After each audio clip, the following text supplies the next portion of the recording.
नमस्कार. मोहोळ विधानसभा मतदारसंघाच्या अटीतटीच्या निवडणुकीमध्ये राष्ट्रवादी काँग्रेस पार्टी शरदचंद्र पवार पक्षाचे आमचे उमेदवार राजू खरे हे 30,000 पेक्षा जास्त मताधिक्याने विजयी झाले. 50 वर्षाची एकाधिकारशाही असलेली एकाच कुटुंबामध्ये असलेली सत्ता उलथवून या मोहोळ तालुक्यातील मोहोळ मतदारसंघातील सर्वसामान्य जनतेने स्वातंत्र्य लढा पुकारून या मोहोळ मतदारसंघाला गुलामीतून मुक्त केलं आहे. आज खऱ्या अर्थानं मोहोळ मतदारसंघ हा स्वतंत्र झालेला आहे. देशाला स्वातंत्र्य मिळून 75 वर्ष झाली, परंतु या मोहोळ तालुक्याचा स्वातंत्र्य दिन हा 23 नोव्हेंबर म्हणून यापुढे लक्षात ठेवला जाईल. यानंतर ज्यांनी आमचा प्रचार केला, ज्यांनी आम्हाला मतदान केलं, त्या सर्वांचं तर आम्ही आभारी आहोतच, त्या सर्वांना आम्ही धन्यवाद देतो. परंतु ज्यांनी आमच्या विरोधात मतदान केलं त्यांनाही आम्ही त्यांच्याबद्दलही कुठली कटुता ठेवणार नाही. आमच्या विरोधात असलेल्या कार्यकर्त्यांच्या बाबतीतही कुठली कटुता ठेवणार नाही. आता राजाभाऊ खरे हे निवडून आल्यानंतर आम्ही या मतदारसंघाच्या विकास कामावर लक्ष देऊ, मतदारसंघाला विकासाच्या दृष्टीनं अत्युच्च शिखरावर घेऊन जाण्याच्या करता शर्थीनं प्रयत्न करू. या निवडणुकीमध्ये अनेक सहकाऱ्यांनी मोलाचं योगदान दिलं. वेगवेगळ्या पक्षाचे उपरणी बाजूला ठेवून प्रत्येकाने या स्वातंत्र्य लढ्यामध्ये सहभाग नोंदवला आणि ही अत्यंत महत्वाची आणि जमेची बाब आहे. कार्यकर्त्यांना सुद्धा आमचं आवाहन आहे की विजय जो आहे तो संयमाने साजरा करा, विजयाचा उन्माद करू नका, विरोधी गटाच्या कार्यकर्त्यांना हिणवू नका, सर्वांचा आभार माना. प्रत्येक गावातल्या कार्यकर्त्यांनी ज्यांनी आपलं काम केलेलं आहे त्यांनी त्या गावकऱ्यांचा आभार माना, मतदारांचा आभार माना. धन्यवाद.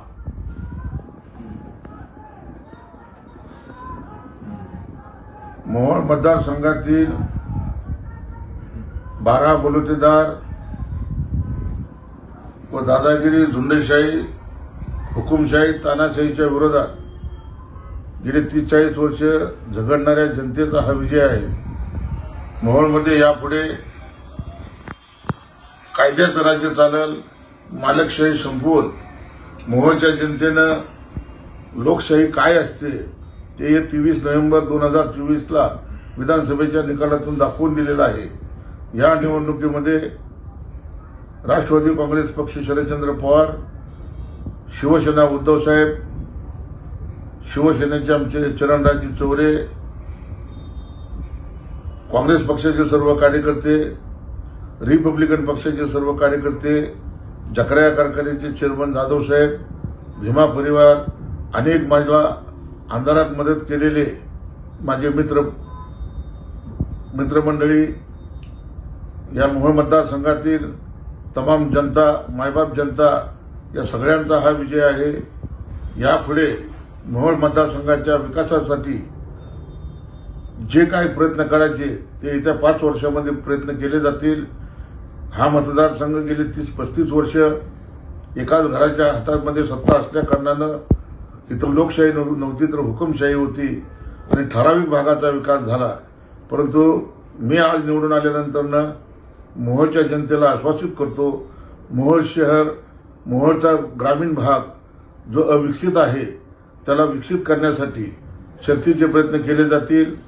मोहोळ शहरामध्ये असणारे पाण्याची पुरवठा योजना, मोहोळमध्ये अंतर्गत रस्ते, मोहोळमध्ये मलनिसारणचे प्रकल्प आणि मोहोळमध्ये सुसज्ज असं महिलांसाठी स्वतंत्र असं विद्यालय उभा करणं, मोहोळमध्ये बेरोजगारीचा प्रश्न मिटवण्यासाठी एखादा उद्योग आणणं, असे सर्व मोहोळचा चेहरा मोहरा बदलणं, यासाठी या 5 वर्षामध्ये एक मिशन हातामध्ये घेऊन माझे सर्व सहकारी संजयजी क्षीरसागर, चरणराज चौरे, मानाजी बापू माने, विजयराज डोंगरे, काका साठे, उमेशदादा पाटील, आमचे जकराया कारखान्याचे जाधव साहेब, भीमा परिवारांचे आमचे श्रीराज जगताप, श्रीकरणा जगताप, शिवसेनेचे आमचे दीपक मेंबर, आमचे वानकर साहेब, रमेश बारसकर, या सर्व सहकार्यांना बरोबर घेऊन एक असं प्लॅनिंग केलं जाईल आणि ते प्लॅनिंगनुसार मोहोळचा चेहरा मोहरा बदलण्याचं काम हा आमदार म्हणून राजू खरे करेल. पण माझी पहिली प्राथमिक मागणी आहे की मी निवडणुकीमध्ये जाहीर केलं होतं की 30 दिवसाच्या आत जे अंदरला गेलेलं अपर तहसील कार्यालय आहे ते रद्द केलं जाईल. त्याच्यासाठी सरकार उद्या कोण बनवतंय हे पाहून सरकार दरबारी प्रयत्न करून अंदरला गेलेलं अप्पर कार्यालय रद्द करून ते पूर्ववत पुन्हा मोहोळला आणण्यासाठी मी माझे सर्व प्रयत्न करणार आणि मोहोळच्या जनतेची आटोकाटपणे सेवा करण्याचा प्रयत्न करणार. सर्वसामान्य आणि माझा जो हा विजय आहे तो मोहोळच्या सर्वसामान्य माझ्या मायबाप जनतेला मी अर्पण करतो.